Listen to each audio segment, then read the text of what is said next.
Hello, world singers. My name is Brooke. And I'm Tyler. And this is Cosmere Cosmere Conversations.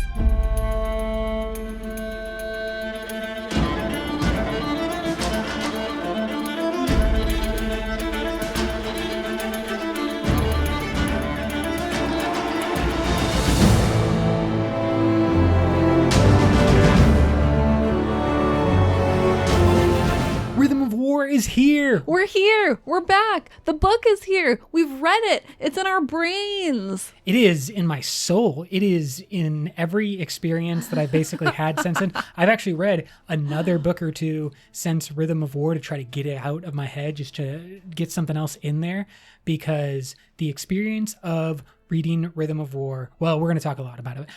We have plans, people. We have plans. I did the opposite of that. I read Rhythm of War and then I just immersed myself into a vat of Rhythm of War. Just doubled down on the rhythms. Yeah. Which is totally a fine way to go. And I think that all of the fans out there, if you have not figured it out yet, this is an all spoiler episode. We're finally completely caught up. There's nothing to do now except for spoil every little part. Yes, I know there have been some questions about Dawnshard spoilers, since not everyone has had access to that story as of yet. I don't think that there's a whole lot of crossover actually between the action of the two stories, but we can't guarantee that there will not be any spoilers for Dawnshard. Yes, I would go further just because I want to try to encompass as much as possible. It's all spoilers. There is really no way to talk about the overall events of Dawnshard, not the specifics, when we're discussing Rhythm of War, because like some characters have, for example, shard plate that they didn't used to have. So like, yeah, but I'm not trying to say that we are going to dive deep into Dawnshard, but be aware, if you have not read Dawnshard, that it does take place chronologically before Rhythm of War. And therefore, the characters are in places, differently or in different situations because of what happens in Dawnshard. When it comes to what we are looking forward to, what this episode is going to be, and what the podcast is going to be going forward, but actually is just reverting to what it used to be. Yeah, we're going back to our roots as a deep dive, really specific Cosmere reference, which we have kind of strayed away from in recent months due to the drought and the reread, which by nature was more of a broad recap style. We are going to be going back to more of a narrow and deep approach into specific topics versus wide and shallow. So for those of you that have just maybe listened to the most recent episodes, we're trying to catch up for Rhythm of War with the reread, know that we are going to shift gears a little bit after this episode, which will be very familiar because it's just going to be our kind of first thoughts, can't wait, what's our favorite stuff that happened, and we're going to have this one last broad episode before really diving deep into what happened in Rhythm of War, what it means for the greater Cosmere. There is so much to explore. My brain hurts. It hurt while reading it. Especially this book, if we can just kind of dive into the episode proper right now. This book was so heavy on just information. It was like a scholarly work almost, as if this is when J.R.R. Tolkien gets nerdy and like pauses writing The Hobbit and he's like, wait a minute, this is just like a child's story about a little dude who's like off in a cave. I'm going to have to pause, go write the Silmarillion, which happened 3,000 years earlier, so that you will understand and eventually get the moment when Frodo drops the ring in the Mountain of Doom. This book is almost like that in terms of it's an exploration of the entire world, of the entire Cosmere, what the Cosmere Extended Universe means. It is really on another level and very different from many of the other works. And we'll talk about that as well. So different. Yeah. Should we start with our can't wait items? Yes. Okay. Hit me with it. What can you not wait to talk about? Well, I can't stop thinking about Navani's entire storyline in this book. Colin. To my mind, this is Navani's story. I wanted to skip everything else and just read about her, and I basically have done that since I finished the book proper. I just like the went reread back. is actually just a Navani read. Yeah. You're like, okay, so Thomas Jefferson once made a Bible, but he cut out a bunch of pieces that he didn't like. And so he became an editor for the Bible, and it's called the Jeffersonian Bible. It's really short, and it's basically just like, be nice to people. But you did that, but just with Navani. You just cut the whole story out, and now it's just a series of research events that happens over a period of this woman's life. Yeah, basically just everything. I've always been a huge Navani fan, and I loved getting more of her this book. I loved everything about her and her story and all of the incredible information that she gives us, because she is now Navani Colin, mother of machines, voice of light, bondsmith. Mic drop, walk away. There needs to be no more podcasts, but we'll do it out of habit. Navani clearly was the best part, I think, of Rhythm of War. And I actually feel like Venley got a little shafted in the lead up to this. This was like supposed to be Venley's book, and maybe before that it was supposed to be Esh and I's book, but I was expecting a lot more Venley, and what we got was really I do think it was an ensemble kind of bit. Yeah. And it's not purely Navani's book. Maybe she will get one that's even more Navani focused in the future. I don't think so. However, I think this was like her time to shine. She shone real bright. And I was very enthusiastic about Navani coming into this book. I think we talked about it more than once about how she was really holding up a lot of Dalinar at the end or throughout all of Oathbringer and stuff. Yeah.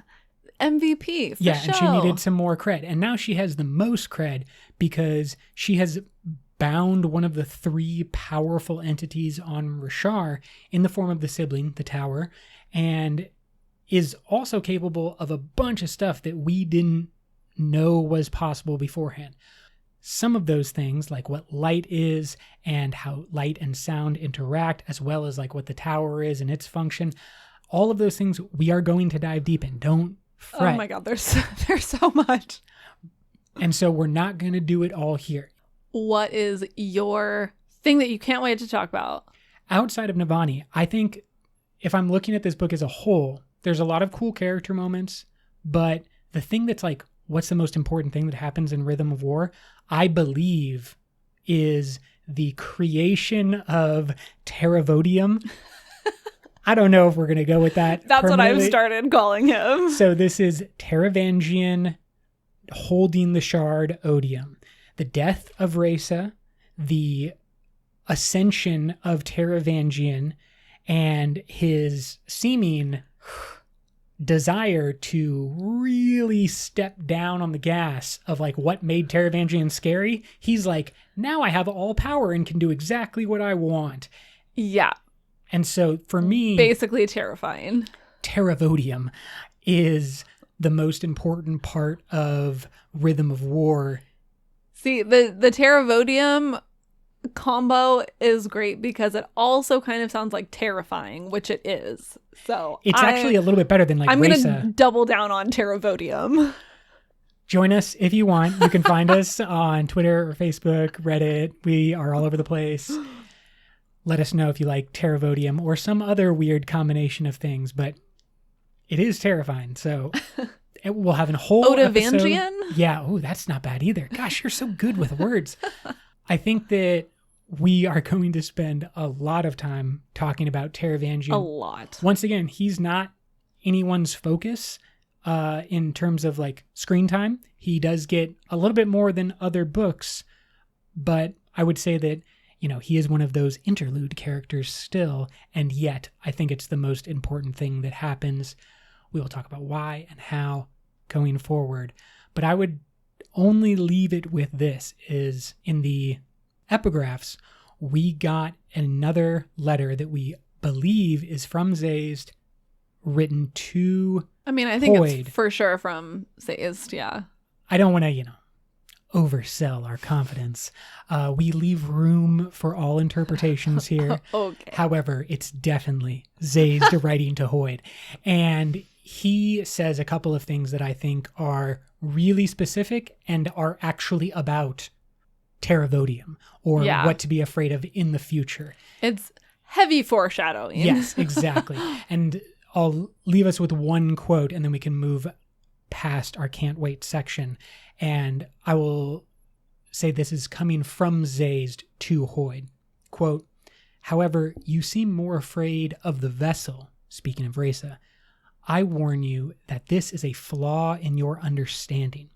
The power of Odium Shard is more dangerous than the mind behind it, particularly since any investiture seems to gain a will of its own when not controlled." End quote. Those are two different epigraphs, but combined, it is a big signal that the shard and the power of the shard is actually more of a player, or at least as important of a player as the vessel that is holding it. So we may be afraid of Taravangian, but Zazed is probably warning us that we need to be just as afraid of the power of Odium that now Taravangian holds. I have a lot to say about that, but I'm going to save it for our Terravodium full episode. Excellent. How about a rough cut? Anything that you didn't enjoy about this book? I think that from our excitement, you can probably also maybe pick out what our rough cuts would be, and that this is a book, to me, that feels like a lot of setup, a lot of moving characters around. I joked with you earlier that it's like episode 8 of A Game of Thrones, which is always the big thing, the rememberable thing, the Red Wedding, the thing that happens to Ned Stark. All of those happen in episode 9. Episode 9 is big in Game of Thrones. Yeah. Episode 8 is when all the characters need to get to where they need to be. So by the last season, just people are flying thousands of miles back and forth. Of course. That happens in the penultimate episode. And that's kind of what this felt like. It is in our 5 series for the first part of the Stormlight Archive. This is, to me, feels like a setup episode, less so, and a middle book, which is what I think it's you the most said as well. Middle book feeling. It reminded me a little bit of Harry Potter book 5. Not as bad, because I personally think that book is awful. So not that bad, but sort of like that, where there is a whole lot of character development and there's a lot of information given. And like you said, it's a lot of setup and getting things where they need to be and getting readers information that they need in order to go into book 5. But in terms of like plot and action, it's much lighter, I feel, than previous books, in particular Oathbringer, which I kind of think is cool because Oathbringer is very much Dalinar's book, right? It's all like war, action, like really intense drama. Yeah, post-traumatic stress. And with all these things, alcoholism, and do my kids love me? And Dalinar is like so much that, right? Just like a very intense, sort of brooding, thoughtful man of action trying to be honorable, which is exactly what that book is. And Rhythm of War feels very, very much like Navani's book, where it's a lot of like thoughtfulness, relationships, and scholarship. Yes. I mean, a whole chapter is devoted to just scholarship. Yeah. Literally just like, this is how scholars work on Rashar. And this is how they used to work in the past through Rabaniel and her perspective, which is very, very interesting. And I love the dichotomy that exists. Rabaniel is one of the best characters. This is how we get sidetracked, though. We say one thing, then of course we want to talk about it. Let's just say that for us, I think the roughest cut is twofold. That this is a book that's going to be difficult to love. It might not make anybody's top number one in the Cosmere type of thing, but I do believe that this download of information and this kind of educating the reader on what the Cosmere has in store, because a lot of these things are things that were speculated, and maybe like by Oathbringer we could kind of put a lot of the pieces together, but now it's being established. This is now in world. This is real stuff. A ton of mysteries have been solved, but a ton of mysteries remain, which is the best way to do it. Yeah, exactly. And I think even though, like, I'll probably say, like, this won't be my number one book in the Cosmere. Yeah. And I definitely won't, like, super hype it for anyone who hasn't read it and is just, like, waiting. I'll be like, you need to read it. You'll get through it. It's going to be great. There's a lot of great parts. Yeah, I mean, it's good. I wouldn't say it's bad. Definitely, I've heard a lot of people just straight out disliking it. Yeah. I mean, everybody likes to be harsh. I don't dislike it, but it's a middle book. It's necessary, but it's not going to be your favorite. I think that's what just has to be understood going into it. What I agree with you and am just impressed by Brandon is that this is probably a thing that needs to happen. Like, there's a reason that middle books are a trope, and that people have trouble with middle books. It's hard. Yeah. It's hard doing this, and you want to do it. It's often important to do it to set up the kind of world that you want to create. And Brandon is not just setting up Rashar, he's trying to set up the Cosmere extended universe. So he's trying to download multiple streams of information. I told you this earlier, but like, I could have an entire conversation or just want more books about Vasher and like, what does Vasher do every single day? And I just like the conversation that Vasher has with Kaladin, that should be a movie. Just that scene should be one movie, and I want to watch it happen in real time. And if it takes like 76 minutes or whatever, that's great. I want to go on record as saying that I don't agree with all of these ideas. That's totally fine, because that's the way that things work in the real world. We compromise. We're halfway happy, as the Stranger Things has taught us. I believe that this book has almost an endless amount of things to explore. Definitely. We will try to explore some of them. We've got a few years now to go. I would just want to give like everyone a heads up. We have 20 episodes outlined. To start with. That's not a joke. So I don't know where we will get, with the way the world goes, COVID, who knows how life works out. But as long as we can record, we have lots of things to talk about. Let's talk about some of our favorite things. We've talked about the things that are not our favorites. So now let's just gush. And I want the gushing to begin with you. I mean, tell me, what is your favorite part? You already said Navani. We love Navani. Yeah, for this episode, I am picking out a bunch of smaller things since we're going to do full episodes about all the big stuff. I'm picking out some small little things that just made me happy when I read them and that I keep thinking about since I've read. And number one is that Adolin is the freaking best. He is also very good looking in my head. I don't know why, but he keeps getting more and more beautiful. It might be all of the artwork that's out there. Thank you to the artists who are drawing. Like, I'm down for it. I've always thought this, and I saw someone else say it online, and it made me really happy. But Adolin is Soren from the Dragon Prince animated series. Wow.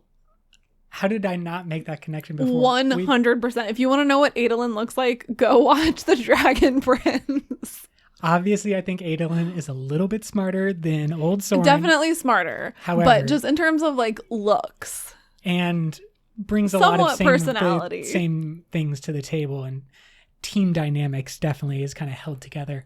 But I think that Adolin not just is an attractive man with an attractive personality who does the right thing in a very honorable way throughout the entire book. He's the freaking best. I also believe he's just a remarkable example of a friend and someone who is just nice to those around him. That's what I'm saying. He's just the best. And I loved seeing him really come into his own in this book, and like start to become his own person. Yeah, instead of just the copy of Dalinar that's like slightly rebelling. Yes, and I have some other quotes about that too, but we'll get there maybe later. But Exhibit A, Adolin is amazing. When he helps Kaladin, obviously, quote, "Come on, Bright Lord Master High Marshal Stormface, Change your coat to one that doesn't smell like smoke and then come with me. You don't have to smile. You don't have to talk. But if you're going to be miserable, you might as well do it with friends. End quote. The best. Everybody needs that friend who will both like give you some tough love and show up and be like, nope, you have to do what I say. I'm not going to leave you alone. And then also is like incredibly compassionate and will let you just sit and be when you need to. Yeah, he's not needy, and he's not like going to Kaladin where he needs Kaladin to come out. He says straight up, and this is like the joke that softens the really dark moment that happens almost immediately before or immediately after. I can't remember when. But he looks at Kaladin, like stares at him and is like, do you really want to be alone right now? And it's just because there's like still agony spren around Kaladin. Exactly. And he's just like, come on, dude, you're not fooling anyone. Yes. And that is kind of the just clearest example of Adolin's not doing this to kind of improve himself or to make himself better. It feels like he's generally interested in being there for the people, remembering those, and helping out his friends. I feel like we could just go back and forth with Adolin. Constantly. Yeah. Another example of Adolin just being a supremely decent human is some people are sort of like ribbing him for talking to his horse. And he says, quote, I talked to my sword too. Adolin told them. Funny thing is, she eventually talked back. Never be afraid to show a little respect to those you depend on, friends. End quote. This seems even weirder to me because everyone talks to their horse. Right? Like who wouldn't talk to their horse? That's a normal action. Yeah. I was just like, do you not talk to your dog or your cat? I was going to say, like if you don't speak to your dog as a human, like, I don't know who you are. Or just, I will give as broad a category as people want. You can talk to your dog like it's a little baby, which I find weirder, but that's fine. You can make noises at your dog like you think the dog will understand. Just bark at them if that works for you. But one way or another, you feel like you are communicating with that animal. Like that's what animals do. Why would anybody mean the sword is more of a stretch? I could see how people are like, all right, dude, you're taking it a little far. That's an inanimate object. In his case, though, but it's his not. And his dedication again to being just like decent to everyone. It's the best part of his father that he is taking 100%. Yeah.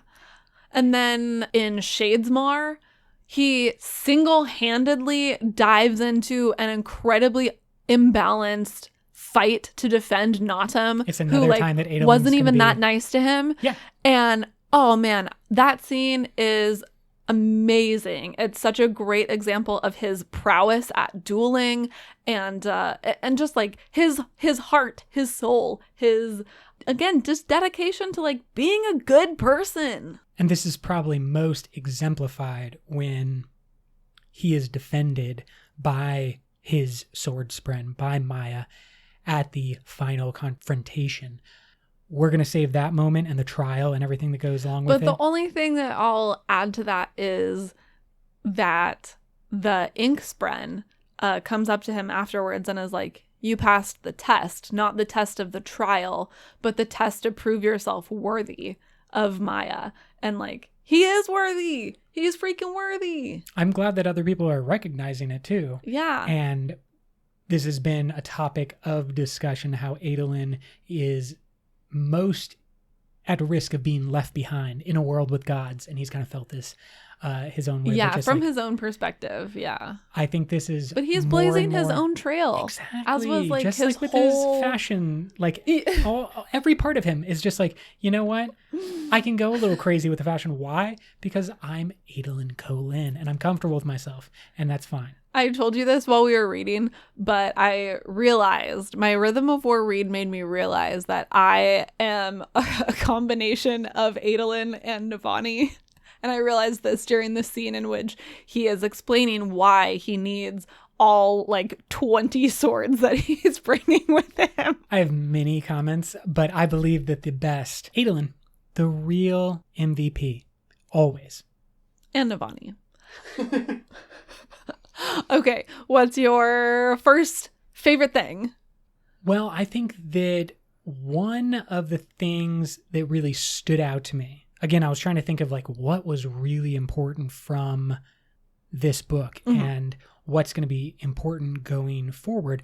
I thought it was the discovery that Ba Edo Mishriam, one of the Unmade, tried to lead a false desolation, or like a desolation that wasn't led by Odium. Yeah. And so this creates a bunch of the problems that we see throughout the entire Stormlight series, because what Ba Edo Mishram does is she binds herself to the singers, all of the singer population, with the exception of the listeners who walk away. The singers then are wounded kind of mentally. We think it's something to do with the severing of connection, but when Ba Edo Mishriam is captured and imprisoned, she causes the severing of all of the singers, which leads to the Parshmen. And then all of their abuses, their slavery, and the way that they impact the entire society and develops, all of that stems not from an Odium thing like I was thinking.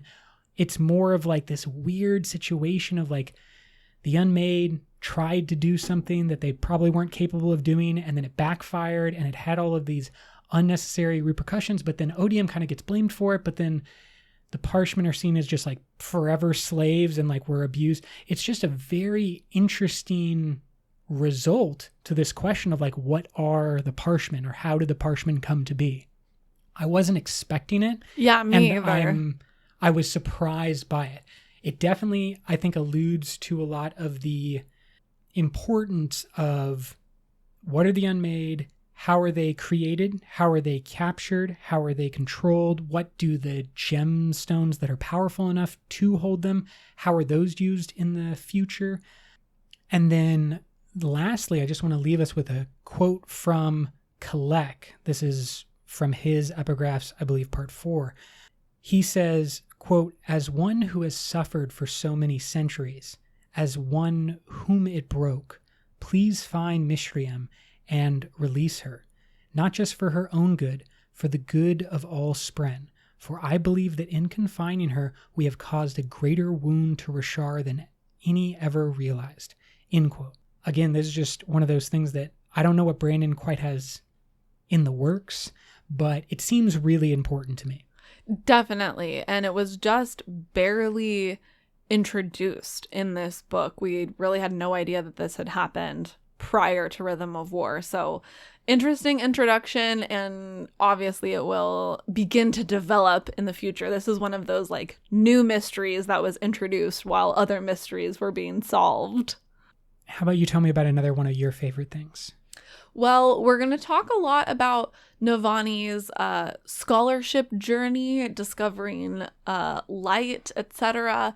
But a smaller part, well, smaller in quotes, but extremely significant part of her character journey as a whole in this book is her journey with emotional and mental abuse, which this book was really heavy on the mental illness aspect of all of the characters. Yeah. But we haven't really seen this reflected at all in Navani heretofore, and it's a journey that I personally really relate to, and it was great to see it represented and to see her overcome the mental and emotional abuse that she suffered from her husband. Because we also found out in this book that Gavilar was kind of an asshole. Never really thought he was great with how quick Navani was willing to run over to the big D, but I do like this aspect of the exploration of Gavilar. Clearly, he's investigating one of the mysteries, and we'll talk about that more. But just like, this is important for Navani as a character and for her growth and her arc in Rhythm of War. You really do have to understand, like, why is this such a driving, motivating factor for you when you're going to take all these actions? And it makes sense as we learn more about her. And it's so wonderful the way that it sort of comes to its climax or its end, where she has carried these words with her so long, the words of her husband telling her that she is not worthy, that she is not a scholar, you know, she's not good at anything, basically. And this comes to a conclusion when she is about to die and the sibling is about to die. And she says, quote, "Take me." Navani whispered to the sibling. "Bond me." "No," the sibling said, voice faint. "Why?" "You aren't worthy, Navani." End quote. Which just like breaks your heart. Breaks your heart. But I love that it ends with her saying, quote, "Lies." She whispered, and they were. They truly were. She pressed her hand to the pillar. "Take me as your bondsmith. I am worthy, sibling. I say the words. Life before death." "No." So soft. "We are too different. You capture Spren." "Who better to work together than two who believe differently? Strength before weakness. We can compromise. Isn't that the soul of building bonds, of uniting? We can find the answers. Navani said, blood dribbling from her lips. Together. You just want to live. Don't you?" End quote. I love that it is her who declares herself worthy and that she is not deemed worthy because the sibling chooses to bond her. Yeah, I think that's probably the best point, and this clarity that we get where Navani starts, you're not worthy of being a scholar, you're not worthy of being in my room with all these important people, says Gavilar. Then sibling, you're not worthy, and just this continual... Well, and we see, the whole, in all of the books, actually, she's always saying, oh, I'm not really a scholar, I'm not really an artifabrian, I'm not really but that a self-doubt scientist. Comes because of a lot of external doubt. Exactly. And so it is so powerful and emotional to get to this conclusion where, as you said, she is understanding and recognizing her true self and her authentic self and saying, I am worthy. And you know what, sibling, we're in the same situation about to die. But like, she's not a victim to like the siblings' whims. It's right. It's declaration. Not external validation. Yes. It's her own declaration of validation. And I believe that is what is eventually the unifying thing between the sibling and Navani. Yeah. Is that the understanding of that internal motivation is what can unite them. And that I feel is really powerful. Absolutely. And Rabaniel really makes that moment possible by showing Navani that she is a scholar, one, and like recognizing her as such when Navani is not able to. To the point that Navani is almost desirous of working more with Rabaniel just to get that praise. Just they're to great get that together. Exactly. It's every moment that they're together, I'm just like, this is awesome. But then also, like you were saying, Rabaniel teaches Navani that people who are different can work together, which is exactly how Navani convinces the sibling. If you do not mind, I would also like to say some words in praise of Navani. I know this. I have no qualms with anyone ever talking about Navani. I know this is as long as it's positive. A Navani heavy episode already, but I will just say the overall arc and discovery of the rhythm of war, specifically the way that sound interacts, the way that every single everything part of all the things that we have been talking about for many books came together in what is literally like two people singing into existence this light, this war light, this rhythm of war. I feel like it is just, it's potent, it works so well, and it's one of the things that is just really impressive when you look at the whole Cosmere.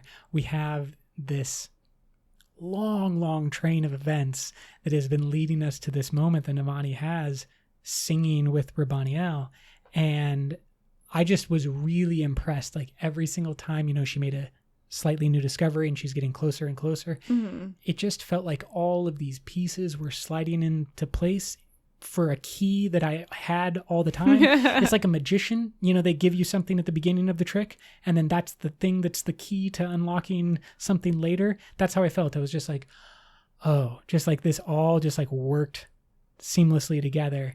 It didn't have to. There was no reason that it should have, but it really seemed to. And I think that's one of the strengths of Rhythm of War, is that it connected so many of these different threads.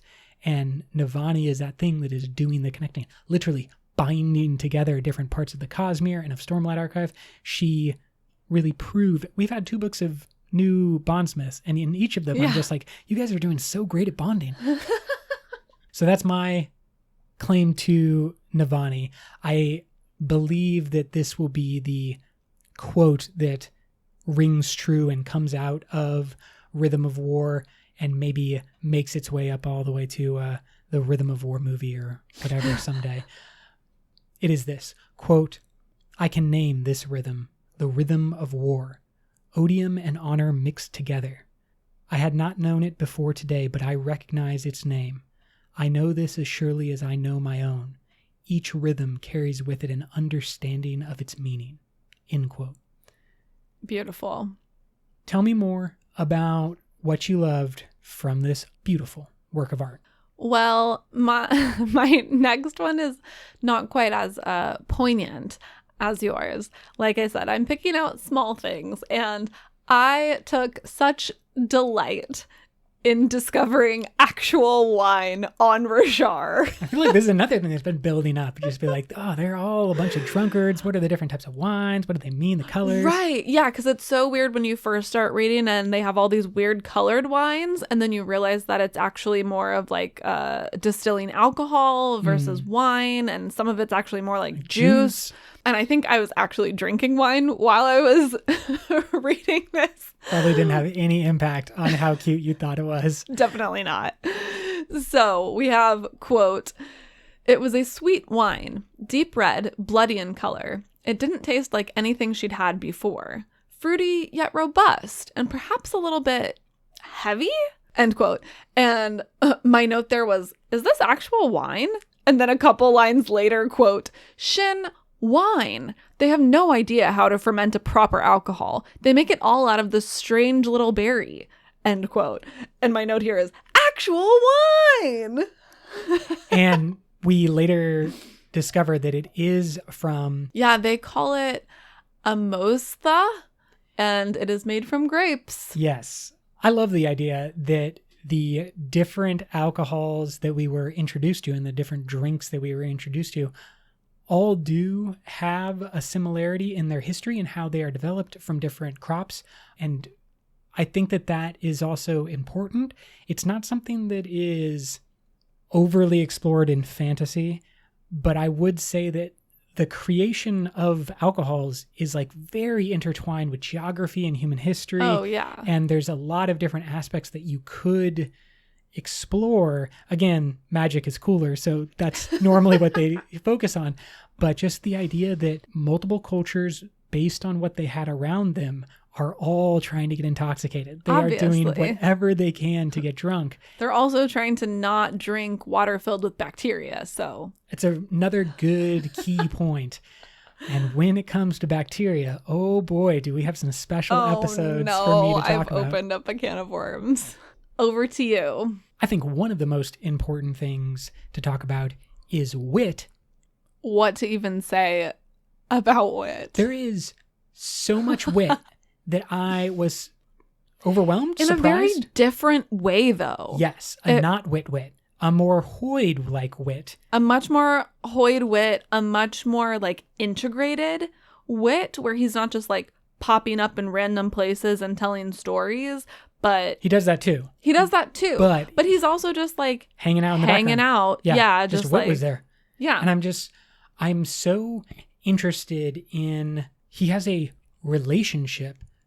We'll maybe talk about the extent of their relationship later, but he has a relationship with Yasna. He is basically and kind of functionally known throughout the world as the queen's consort, as her lover, as her person that hangs out with them. There's a lot of whispers and gossip and speculation about the fact that he is always by her side. Yeah, I don't know if it would be as formal as like an actual consort. But yeah, no, I think there's just a mention of like people side-eye a little bit. Yeah, kind of side-eye whispering and like wondering about the nature of their relationship. And then we get, I believe from Yasna's perspective, a tiny couple of paragraphs about their relationship. Yeah. And it is a weird one. It is definitely one It's that very fits, interesting. Yeah, it fits Yasna in a way, but I wouldn't ever guess that it would fit Hoyd. Yeah. Like this. Well, I think he even says that. He's Yes, like, he I does. didn't expect to fall for you. Yeah, I think both of them say that. Like it was a mutual thing of accidentally being in acquaintance. I don't know what the extent of, does Hoyd actually love Yasna? Does Yasna love Hoyd? Is it more like they're both very smart and capable and important to each other, and so therefore they're like the only people that they can really talk to and have a relationship? Well, Like, yeah, I mean, know. I think all of the above. Do we I actually want agree. to talk about this now, or are we going to do an episode about this? We are definitely going to do a Hoyd-centric episode, but I would at least say that, yeah, let's talk about it a little bit. Do you think that Hoyd's relationship with Yasna is, as I said, more personal or circumstantial? Ooh, I think it is personal. They both have an appreciation and a fondness for each other because they are both quite knowledgeable and they can talk to each other about things they can't talk to anyone else about. But they're two very different people, and not only because Hoyd is a million years old and like weirdly invested, but Hoyd has unexpectedly and legitimately, I think, fallen in love with Yasna. But we find out in this book that Yasna, it seems, is asexual, meaning she's a person who doesn't really connect to people through physical intimacy, but more through their mind and conversation and the other ways that we have to connect with people. So there's kind of a weird disconnect there in their relationship where Wit is trying to have what we would consider more of like a typical relationship, romantic relationship, where they have a physical connection, and that's like just not really Yasna's jam, but she likes him and is very fond of him. And I believe from what little we get that it is a consenting relationship. Oh yeah, 100. That each of them are involved in, but it is a complicated one on both sides. And I think that I'm very interested to explore Hoyd as an actual character, or Wit as an actual character. I don't know. So I have this kind of theory that has been percolating around about the idea of Hoyd is now bonded to Rashar because he has bonded a Spren and can't leave. And so therefore this is my theory, is that therefore he's becoming more Rasharian, where maybe previously a real skipping around Hoyd, he would look at every single person that he came across as just like a pawn. Like, you're not someone I'm going to fall in love with. You're someone I'm using to get to this thing that I want, and then I'm out of here. But now that he's stuck on Rashar functionally, there is just more and more normal Rasharian things that are calling to him, normal human things that are calling to him in maybe a way that did not happen in his past. Yeah, I love that. I would just put forward the idea that maybe the thing tying him to Rashar is his connection to Yasna more than his Spren bond. But I think that's a great point, that this book is a big moment for Hoyd to sort of be brought down from his magical entity pedestal that he's sort of been on up until this point, and through various happenings in this book, including the epilogue, he is really like brought down to the level of more of a normal character, which is terrifying but very exciting. And we'll talk more about that in our Hoyd episode. Exactly. There's so much more Hoyd to come. I do want to say that he's still plenty capable of doing a bunch of weird magic stuff that we haven't seen before. For example, he gets Kaladin into some type of like dream time bubble. Dream within a dream? Yeah, basically an Inception-like thing going on. But it is oddly similar to a time bubble. It very much feels like Wayne. Yes, but also at the same time, it's like a little bit of teleportation or something, because he says that they're not on Rashar anymore, that he's like removed them from where Kaladin actually is in the physical world. But Kaladin's also, I think, on Braze. It's very hard to tell like where they are, but it's not great. It's like no atmosphere, real rocky, disgusting planet. And Hoyd uses this magic kind of like a time bubble, and I'm still very interested in how all of these different things connect and play together down the road. We'll give you some more deep dives and speculation when we get into Hoyd specifically. How about back over to you for another favorite thing? I am going to go with the cryptics. Ooh, good old cryptics. It's very small, but it is something that when I think about Rhythm of War, I remember these moments because they're just so funny. And I think there are fewer sort of humorous side notes in Rhythm of War than there have been in previous books, which have been sort of a blend of like lighthearted or touching moments with really dramatic, intense moments. There's not as many of those lighter moments in Rhythm of War, in my opinion, but some of the best come from the cryptics. Quote, "She smiled and stopped him, then went up on her tiptoes to kiss him. I like the outfit too. You chose well."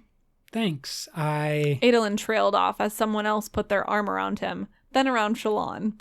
Adolin twisted his head to find Pattern standing behind them, giving both of them a hug. His clothing was stiff, like it was made out of glass, and his collar pressed uncomfortably against Adolin's ear. Pattern said, "I like having arms. If Maya does not speak and you want to hear someone speak, I am very good at talking. I can say words about many kinds of things." End quote. Once again, Pattern being the real MVP. And I think something that we learn about the cryptics is that they're all named Pattern. Yes, that is another amazing moment. Because of course they are, because they're all Pattern. We're going to read the quote.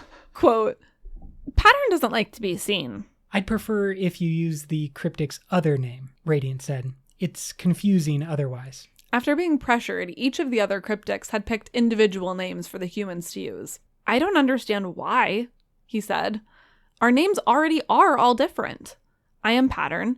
She is Pattern. Gaz has Pattern." "Those are the same words, Pattern." End quote. Amazing. And just what a perfect idea is.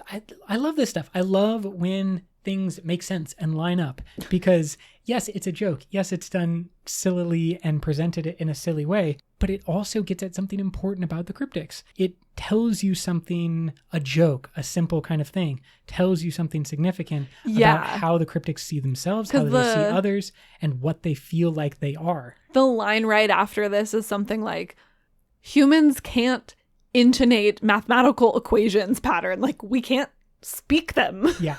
But that's what they are. They're a Pattern. Yeah. And then my last quote is just a truly wonderful phrase that comes from Mosaic, who is Vatha's cryptic. Quote, "Wonderful and blessed contradiction of nonsense and human complication to be alive." End quote. I just want to emblazon that on a wall in my house. That's a good tattoo. That's everything. What else did you love from Rhythm of War? Well, to keep it on the spren, I'll go over to Maya. Maya and her scene at the trial, completely different from how I expected the trial to end, which is another just nice reversal within the whole book. I was expecting the Shallan angle to really be the play. I thought that she was going to take the form of Kalek, and then I was going to set up just a whole bunch of problems for her down the road, and just you actually convinced the Honor Spren to do something by a lie, and that's not honorable, and so they would all die at one time. I was fully built into this crazy conspiracy. And then instead it focuses down on the characters and what the actual meaning of these things that we are experiencing is. What is a Shardblade? Adolin discovers Maya. Maya's personality develops. She is clearly sentient feeling creature that has lost something, lost some connection, lost some abilities. But like as Adolin keeps trusting in her, and when she is put under the enormous stress of that final confrontation where she's being used by the honor sprint. Oh man. Yeah, that was the twist for me. I expected her to come and testify for Adolin. I did not expect her to be used by the honor sprint to testify against him. Yes, and that setup put her in that situation where, as a character, you can just imagine, if this was any other character, we would have instantly thought, oh, they won't let this happen. They'll fight this. They'll resist this. And because it's Maya, your thought is like, oh, she can't do anything. She's powerless. And instead, she says what is probably, the defining thought or the defining philosophy of much of the Stormlight Archive, and certainly this book specifically. And a huge reveal. It is a massive reveal in general about the Recreants. We'll save that deep dive. But the quote itself is, to me, just personally very powerful, and definitely is meant to echo what Dalinar teaches us in Oathbringer. So she's under stress, she's under pain, and for the first time publicly, or to any type of large audience of people, she speaks. And this is where I feel very inadequate as a voice actor, because I am not a voice actor. I'm just someone talking to you right now. And this is supposed to be a very impactful moment. So I'm going to give this a little bit less than more in this circumstance, which I've been told works well. So Maya's under stress and she says, quote, "You cannot have my sacrifice." She shouted, "Mine, my sacrifice. Not yours," she pointed at the crowd. "Not theirs," she pointed at Adolin. "Not his, mine, my sacrifice." End quote.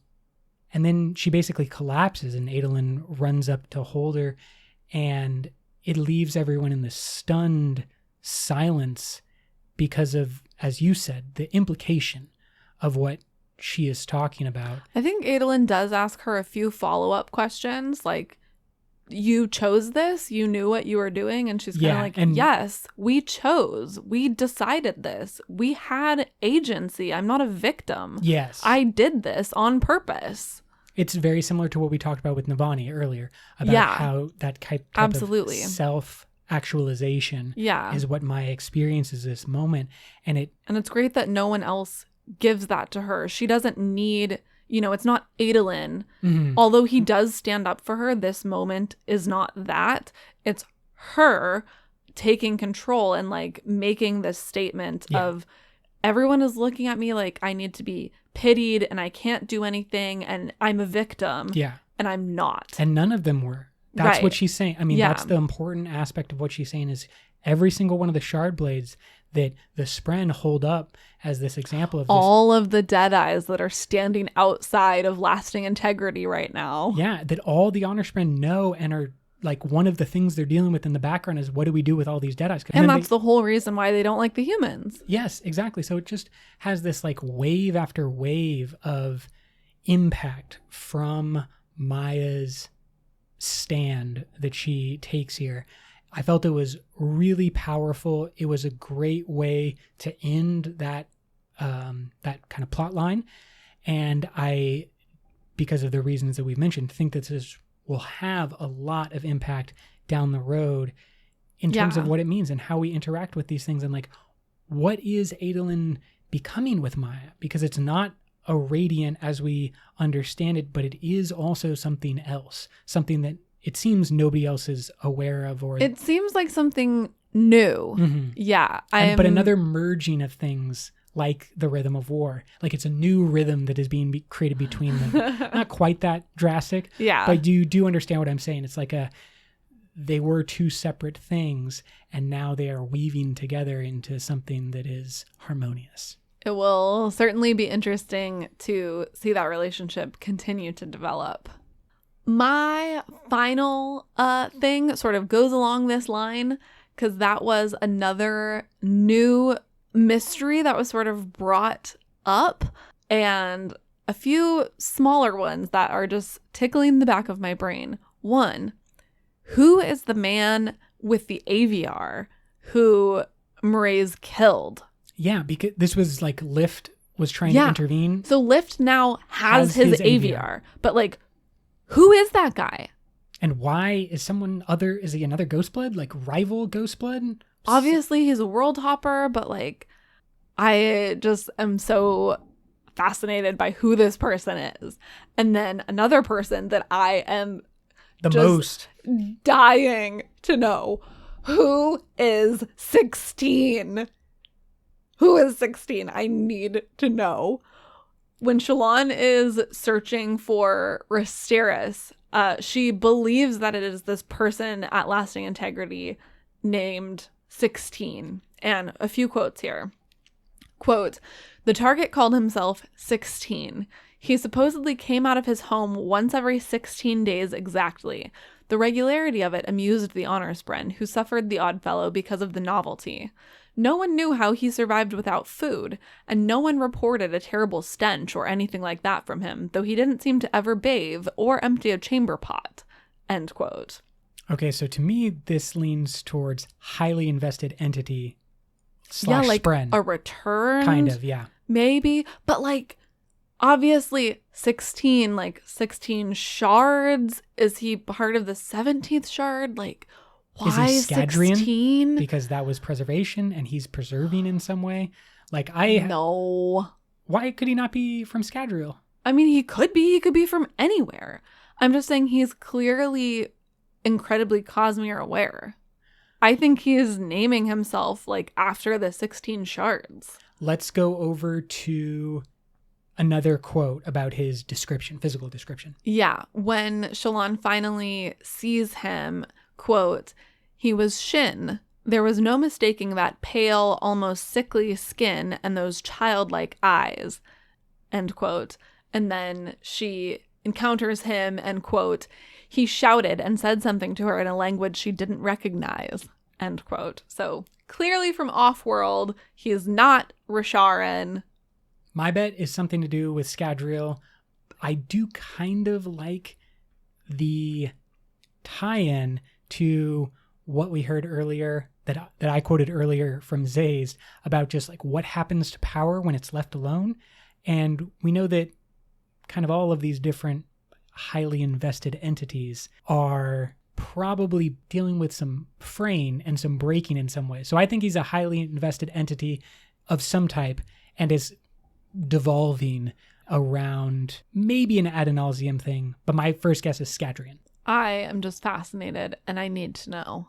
I really hope that we'll get more in. Yeah, I hope it's revealed integrity. And it's not just going to dangle unresolved. All right, last favorite thing from you. Give it to me. There were a couple, and there's more that I want to talk about. Obviously. However, I want to really close off this Rhythm of War discussion with something that is mainly about the characters in Rhythm of War and less Cosmere. But I have more Cosmere things as well. But I do believe that what we discover as we follow Kaladin's plotline and his eventual swearing of the fourth ideal is one of the highlights of the book and continues on our trend of Kaladin receiving a power-up each book in a very like normal or like level-based, like you're on a new level and therefore you receive new powers, and with those powers you were able to do XYZ. So he's our stand-in avatar, our very, ya basic avatar in the video game that is the Stormlight Archive. But with the death of Teft, yes, he'll come too at another time. But with the death of Teft and Kaladin's ascension to the fourth ideal, I do hope that we are in a new position, a new phase of what Kaladin means to the story, because for a long time he has meant one thing, and I think that now is the opportunity, like Dalinar did in Oathbringer, where he can be something else. Is that a champion? I don't know. Is that something bigger in the Cosmere? I don't know. Yeah, I feel I feel that will be true for all of the characters. I think that Kaladin has clearly been set up to enter the next phase of his life, which is very gratifying for me to see. I'm really happy to move on with Kaladin because, like you said, he's been sort of playing the same role for all 4 books, really. And even in this book, he was like trying to transition, but he didn't really get to. And we'll talk about that more in the Kaladin episode. But I definitely think he's going to move forward in a different way. I think Shallan is going to move forward in a different way. She's been set up to sort of be the next World Hopper, the next Chris, the next Azure, which is really exciting, again, to see her sort of grow and move into a different role for herself. Tip, you just said the coolest Charlie's Cosmere Angels thing I've ever heard of. Chris, Shallan, Azure. What? That's amazing right there. That'd be a great movie. I agree, though. A lot of characters are set up to kind of go in a new direction and it's great to see all these transitions. Yeah, which is why this book felt a little rough, because everyone was like moving from one thing to the next thing, which is not our favorite thing in life. Transitions are hard. Yeah, like we don't like being in the middle. So that's why some parts of this book just feel really growing pain-y. But I'm really happy with where everyone ends up and excited to move forward with all of them. When it comes to the magic of Kaladin, or, his superpowers, one of the things that there are a lot of mysteries unveiled and also introduced comes in place of the surge of adhesion, Kaladin's secondary surge, the one that he is less experienced with, but also one that we get a couple of, well, I'll just say like strange quotes and kind of right now not fully understood aspects of like, what is adhesion? As a reminder, adhesion is shared by the bondsmiths and the windrunners. Interestingly, in this book, it is called Honor's truest surge.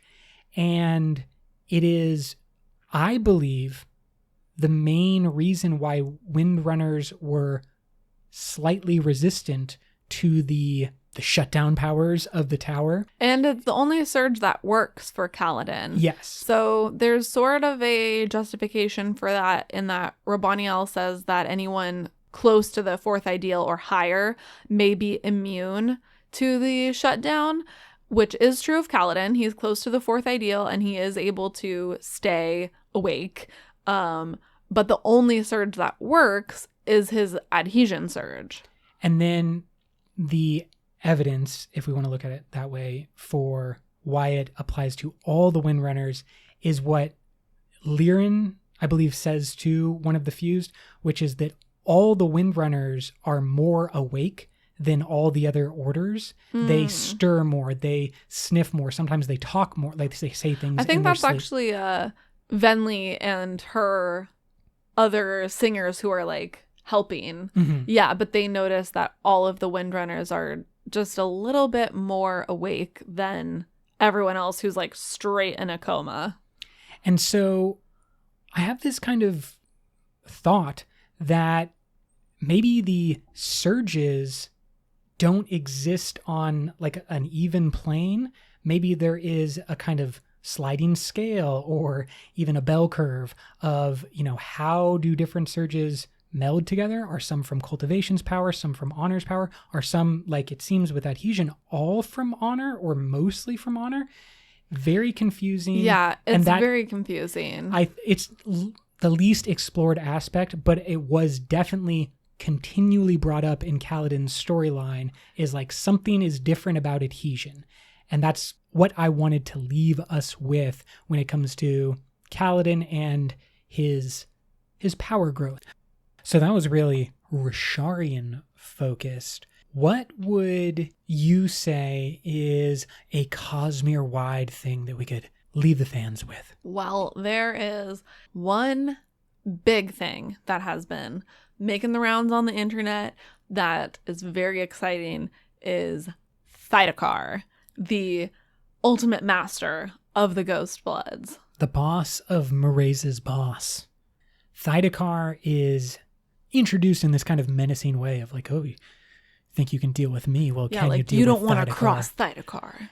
And there are a couple of hints, we will say, about Thydakar's ultimate identity. Definitely seems to be off-world and is name-checked or is given a nickname as the Lord of Scars. Dun dun dun! Sounds like someone else we know. I think the final reveal comes from Hoyd, who makes Shallan send a message Yeah. to Thydakar saying, don't make me come back there and slap you around again. Now, we know that Hoyd doesn't slap many people around, but the one person in the Cosmere that has been legitimately slapped by Hoyd is Kelsier. And so with that, mixed with Lord of Scars, mixed with Offworld, and maybe interested in like getting a bunch of investiture or interviewing a couple of highly invested entities to see how they got stapled back, a lot of speculation about Kelsier. I think that this is, next to Azure, one of the kind of clearest examples of our worlds slamming together. I would not call this a clear example. Okay. There are other Only if the much more blatant speculation- examples, but it is a very interesting and intriguing connection between worlds.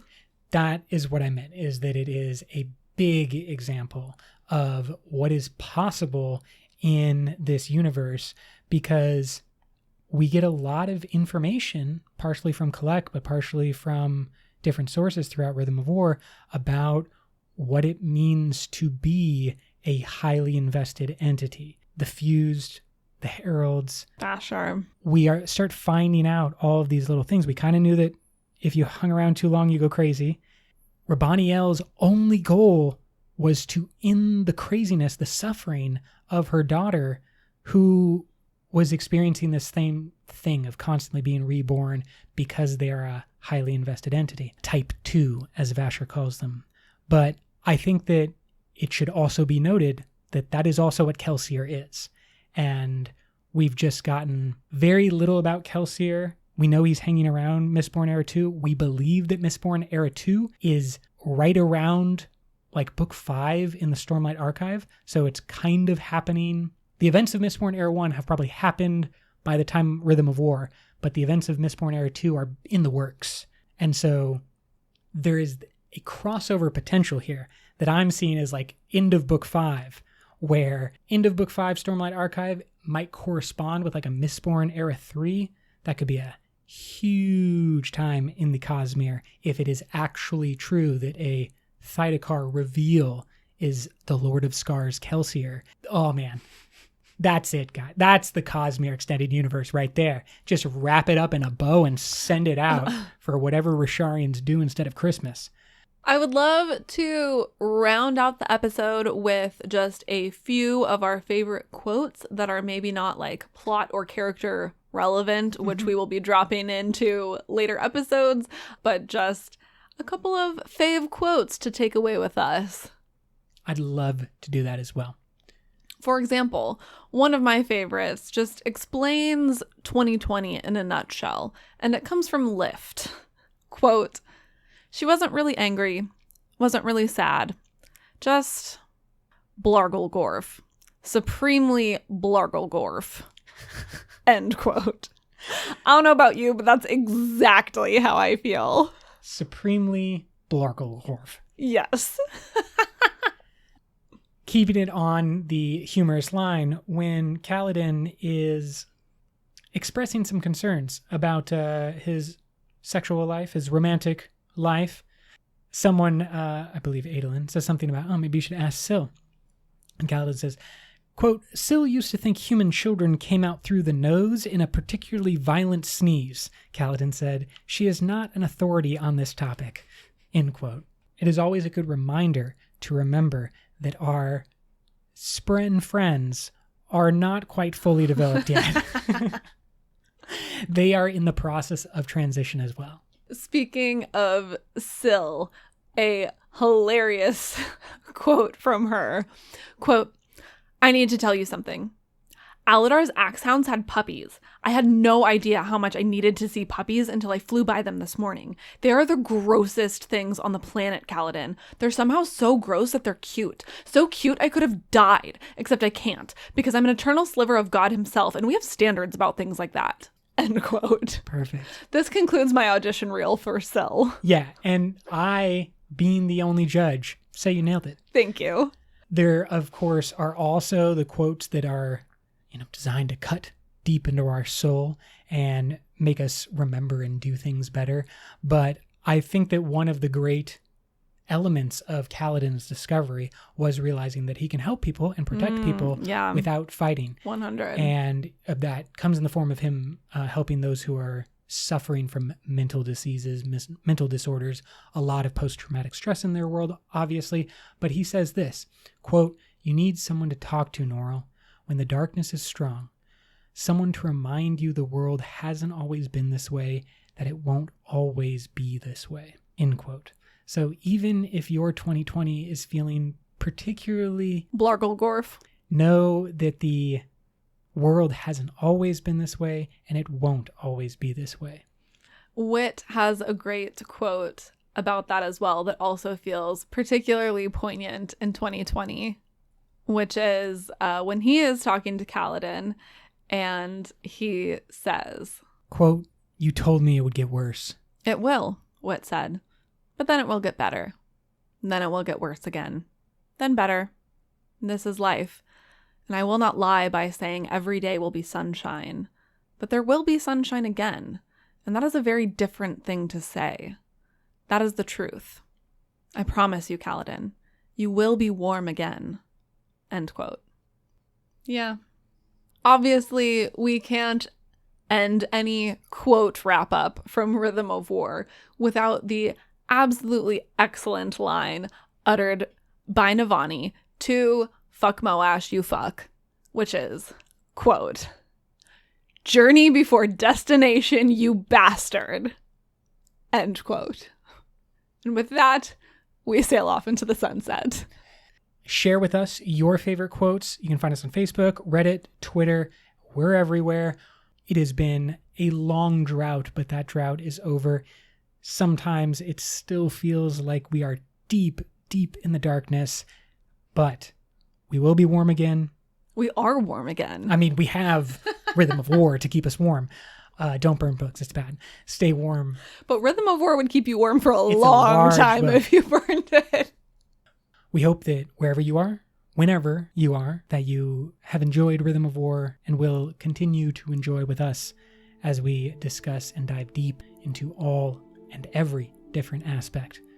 We hope that you are warm, and if you are not, know that you will be again. Until next time, life before death. Strength before weakness. Journey before destination.